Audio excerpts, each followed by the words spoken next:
KO Artist Sports right here with Phenom, Pico. Tell me, man, you're back in Bellator cage again. The pro debut didn't go the way you wanted to. What were kind of those first thoughts, like looking back on the fight, and maybe even just your first thoughts when you watched it again, just kind of like, okay, what's going through your mind at that point? Oh man, it was terrible. It was the most embarrassing day of my life. June 24th was terrible. But I looked at the positives. I had a great family. I have a great family behind me that love me if I win and love me if I lose. So we sat back and we evaluated what we did wrong and certain things. But at the end of the day, it was a blessing in the skies. I've got great coaches. I got Antonio McKee, Freddie Roach, Sam Calavita, my nutritionist and conditioning coach. So there's so many positives that came out of it. So after the loss, the sun rose the next day, and we figured out how do we stay on path to be champ of the world. So nothing changed, A lot of great fighters lost their pro debut. Bernard Hopkins, he's exactly. Say he lost his pro debut. Yeah. Well, I'm looking forward to seeing you in the cage again. Tell me, obviously, I know you work out at the Wild Card and stuff like that with Freddie. How important, obviously, is the kind of sharpening the boxing aspect, being that your kind of base, it was wrestling kind of in high school and all? I've always had a deep passion for boxing. I loved boxing, especially when I started it. I thought I was going to go to the Olympics for boxing. That's what I was going to do when I was when I was a kid. But life took me in a different direction, which I'm very happy it did. It took me in the wrestling world, brought me back to the wrestling world. Excuse me, but it's just you just got to be aware in MMA. You got to learn how to. There's difference, obviously with the small gloves. It's just being aware. That's the biggest thing. Is not rushing in. That's what I did in my first fight. It's not just rushing in and you get clipped. My grandma hits me as hard as she can. Walking in with those 4-ounce gloves, you're gonna go down. So the biggest thing for me was just knowing I have the hand skills, using my timing well, finding my range.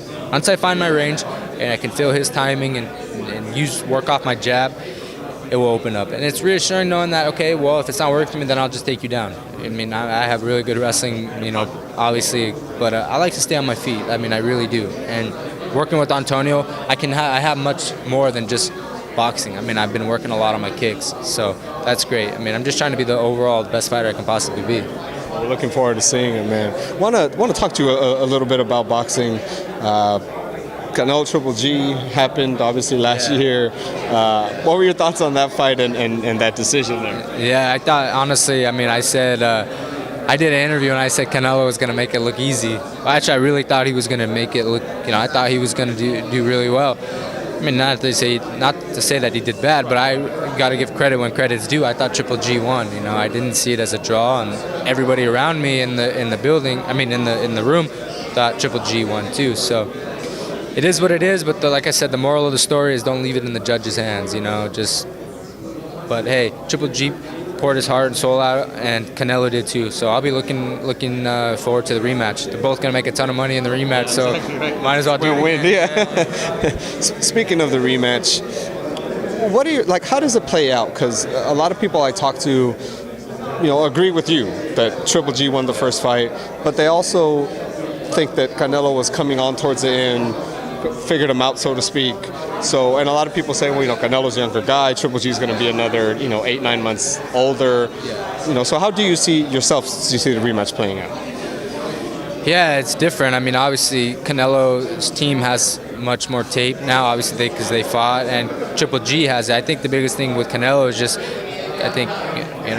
maybe working on his conditioning a little bit more, just so he can not have to hold back, conserve energy. He can go throughout the whole fight. I think for me, I'm not a boxing coach. I'm one of those guys but I think if you can see Canelo throw more combinations like he's capable of doing rather than just looking for one punch shots, I think if Canelo let his hands go a little bit more, I think he would the fight would be his. He's got the power, But maybe I may be wrong. Maybe he was I thought he was a little bit tired. I thought he was getting a little bit tired.